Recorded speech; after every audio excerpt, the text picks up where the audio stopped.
Imagine standing in ancient Rome on the morning of your wedding. The streets are crowded. Relatives are watching. Religious rituals have been performed. Your clothes have been carefully prepared. A veil covers the bride's head, a ring marks the union, and at the center of the ceremony two people reach for each other's right hand. Then comes the moment when the bride leaves her family home. A procession carries the newly married couple toward their new household while friends and relatives follow behind. There is food, celebration, ritual, symbolism, and beneath all of it, something much more serious. Because in Rome, marriage was not simply about falling in love. It could determine property, inheritance, family alliances, social status, legitimacy, and the future of entire bloodlines. And yet, when you look closely at a Roman wedding, something strange appears. Some of the rituals surrounding that ancient ceremony look remarkably familiar. The ring. The veil. The clasped hands. The procession. The enormous celebration afterward. Thousands of years have passed, empires have disappeared, religions have transformed, and the legal meaning of marriage has changed beyond recognition. But pieces of the Roman wedding survived. So how much of your modern wedding would a Roman recognize? And which traditions only look ancient? But what really happened? To understand Roman weddings, we first have to forget the modern idea that marriage is primarily a private decision between two individuals. In Roman society, marriage was deeply connected to the family. For elite households especially, marriage could affect property, political relationships, inheritance, social reputation, and the production of legitimate heirs. The Roman household was dominated by the pater familias, the senior male of the family. Roman law gave this figure enormous authority over the household, although the precise legal powers and realities changed over time. For women, the legal structure of marriage could be particularly important. In a Manus marriage, a woman could come under the legal authority of her husband in a relationship resembling the authority a father held over a daughter. In the increasingly common sine manu marriage of the later Republic and Empire, however, she generally remained legally connected to her birth family instead. That distinction matters because there was never just one Roman wedding. Roman marriage evolved over centuries. There were different forms, different social classes, different religious practices, and different expectations. The famous conferiatio, for example, was an especially solemn religious form associated with the patrician elite and involved sacred ritual and a cake made from spelt. But it would be a mistake to imagine that every Roman couple experienced an elaborate ceremony exactly like the one reconstructed in popular movies. The surviving evidence comes from laws, literature, inscriptions, art, and later descriptions, and these sources do not always give us a complete picture. That uncertainty is important. Because Roman weddings were not a single standardized ceremony. They were a collection of traditions that changed with time. And some of those traditions would eventually travel far beyond Rome. Look at a modern wedding. At some point, two people usually exchange rings. The ring has become one of the most recognizable symbols of marriage in the world. And the Romans knew it too. Archaeological evidence includes Roman rings associated with betrothal and marriage. The Metropolitan Museum of Art, for example, preserves a Roman gold ring from the 3rd century CE that was used as a betrothal or wedding band. The museum notes that the practice of wearing marriage rings became firmly established by that period. But here's the twist. The Roman ring was not necessarily the same thing as the modern wedding ring. Earlier Roman rings could carry practical, social, and symbolic meanings, and the use of rings evolved over time. By the later empire, however, the association between rings and marriage was firmly established. And the symbolism was powerful. A small circle has no obvious beginning or end. It could therefore represent continuity, commitment, and an enduring bond. But there was another layer. Marriage itself was an economic and legal institution. A ring could symbolize romance, but the marriage behind it could involve property transfers, inheritance, family obligations, and dowry arrangements. For wealthy families, a wedding was partly a financial event. A Roman dowry could contain cash, land, household goods, or even enslaved people, depending on circumstances. Among the propertied classes, social expectations surrounding dowries could be extremely strong. So when a Roman bride received a ring, she wasn't necessarily entering the same institution that a modern bride does. But the visual language is remarkably familiar. A small circle. A public promise. A symbol placed on the finger. And a tradition that survived long after Rome itself disappeared. Now imagine the bride. Her clothing is carefully prepared. Her hair is arranged according to tradition. And covering her head is a veil. The Roman bridal veil was known as the flammeum. Ancient literary sources describe it as brightly colored, traditionally associated with a flame-like or yellow-orange appearance rather than the pure white veil many brides wear today. This is where popular culture often gets Rome wrong. The Roman bride did not simply walk down the aisle in the modern white wedding dress and veil that we see today. The familiar white bridal gown is largely the product of much later European fashion. But the veil itself? That is genuinely ancient. And it carried ritual meaning. The bride's appearance was transformed for the wedding. Her clothing, hairstyle, and veil distinguished her from ordinary daily life. Her wedding day was a threshold. She was moving from one social status into another. And the veil helped communicate that transformation visually. There was also a deeper religious dimension. Roman weddings could involve gods, household religion, auspices, sacrifices, ritual formulas, and protective symbolism. The veil therefore wasn't simply decoration. It belonged to a larger world in which marriage was connected to religion, family continuity, and social order. And that makes its survival fascinating. The modern veil may mean something very different to a contemporary couple. But the basic concept remains. The bride appears in a distinctive covering that marks the wedding as a special transition. A piece of fabric has crossed nearly 2,000 years of cultural change. Now comes one of the most visually striking similarities. Two people stand together. They extend their right hands. And they clasp them. The Romans called this gesture dextrarumi unctio, the joining of the right hands. Roman art repeatedly used the gesture as a symbol of marital union and concord. A Roman sarcophagus fragment in the Metropolitan Museum of Art depicts a couple clasping right hands as the culmination of a wedding ceremony, with the figure between them interpreted as the goddess Concordia or a Pranuba, the woman assisting with the marriage ritual. This is important because it gives us something stronger than a literary description. We have surviving visual evidence. Stone preserved the gesture. And the symbolism was clear. The two individuals were being represented as a united pair. Even later European wedding art continued to use the clasped hand motif. The Metropolitan Museum notes that dextrarumi unctio became a metaphor for marital unity and faithfulness and that the gesture continued to appear in later wedding imagery. But there is a warning here. It would be too simple to claim that every modern couple shaking or holding hands during a wedding is directly copying ancient Rome. Cultures independently develop gestures of agreement and unity. What we can say is more interesting.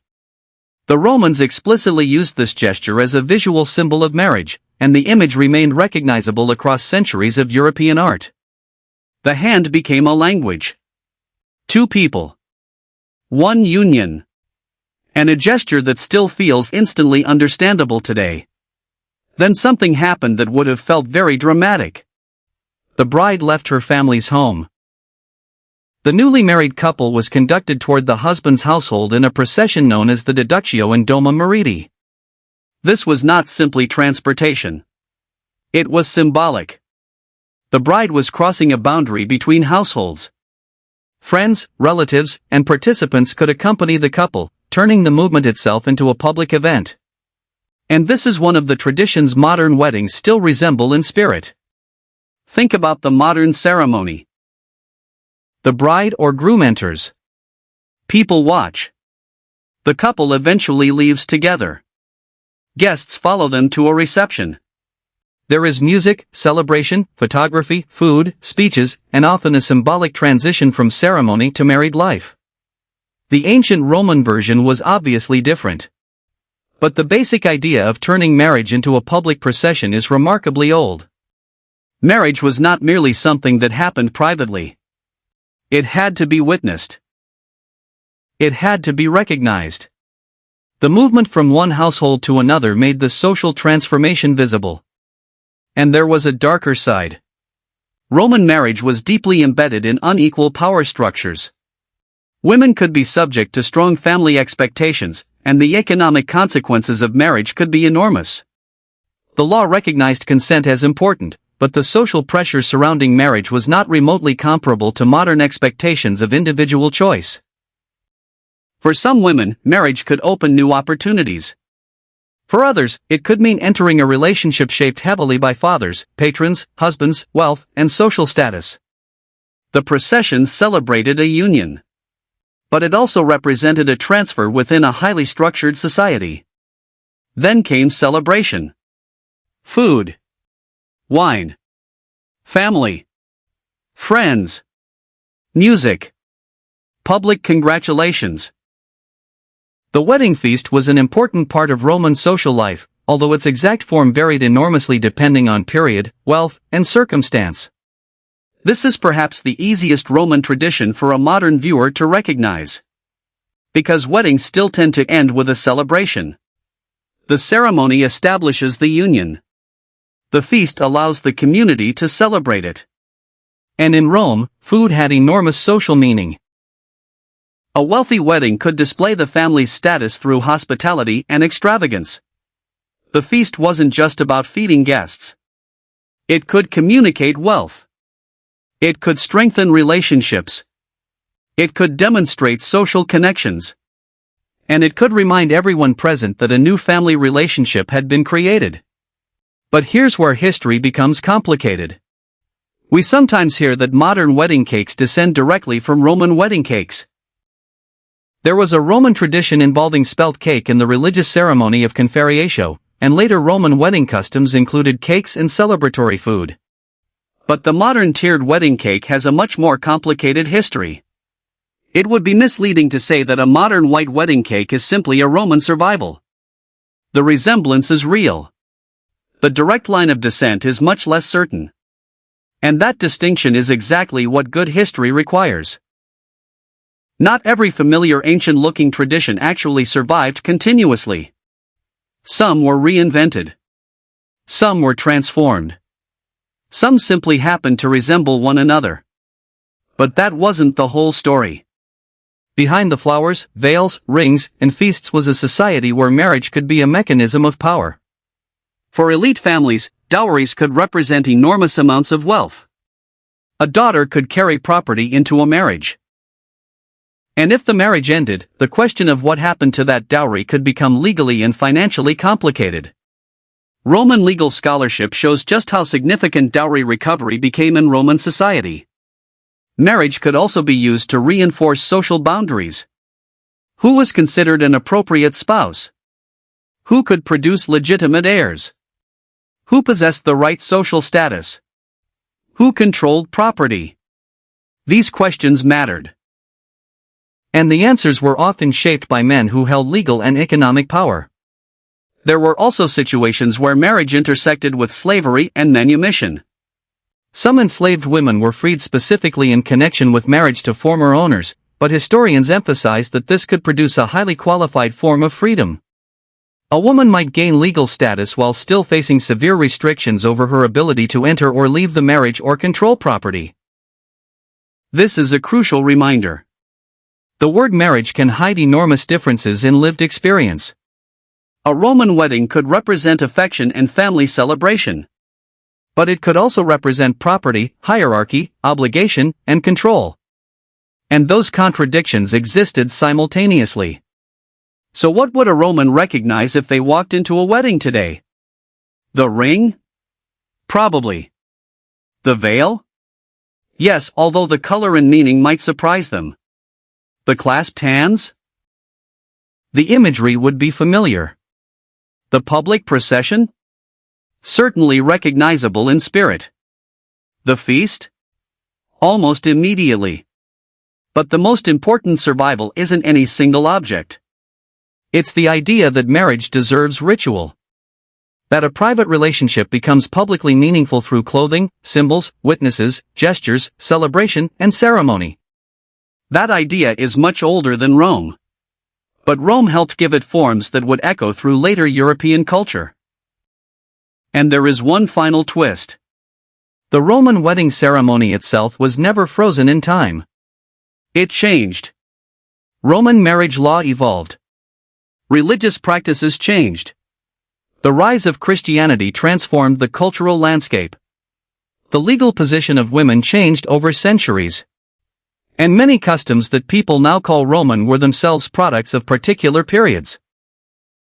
So when we say that modern weddings contain Roman traditions, we should not imagine an unbroken chain stretching perfectly from ancient Rome to the present. History is rarely that clean. Traditions disappear. They return. They are renamed. They are reinvented. And sometimes centuries later, people perform a ritual without knowing why their ancestors began doing it. Imagine that Roman bride again. The veil covers her head. A ring marks the promise. Two right hands meet. The crowd watches as the couple leaves one household and enters another. Later, the food is served. People drink. Families celebrate. And somewhere in that ancient ceremony is the faint outline of a modern wedding. Not identical. Not unchanged. But recognizable. That may be the strangest thing about history. Civilizations disappear. Their armies vanish. Their emperors become statues. Their languages become inscriptions in museums. But tiny human rituals can survive. A ring placed on a finger. A veil covering a bride. Two hands joined together. A procession. A feast. Thousands of years later, we may perform something that began in a world we barely recognize. And perhaps we don't inherit the past exactly as it happened. We inherit fragments. Then we give them new meanings. So the next time you attend a wedding, look closely. Behind the modern clothes, the music, the photographs, and the vows, you may be seeing traditions whose roots reach back to a civilization that disappeared nearly 2,000 years ago. Which Roman wedding tradition surprised you the most, and would you actually want to bring any of the ancient customs back today? Because sometimes the past doesn't disappear. It simply changes clothes.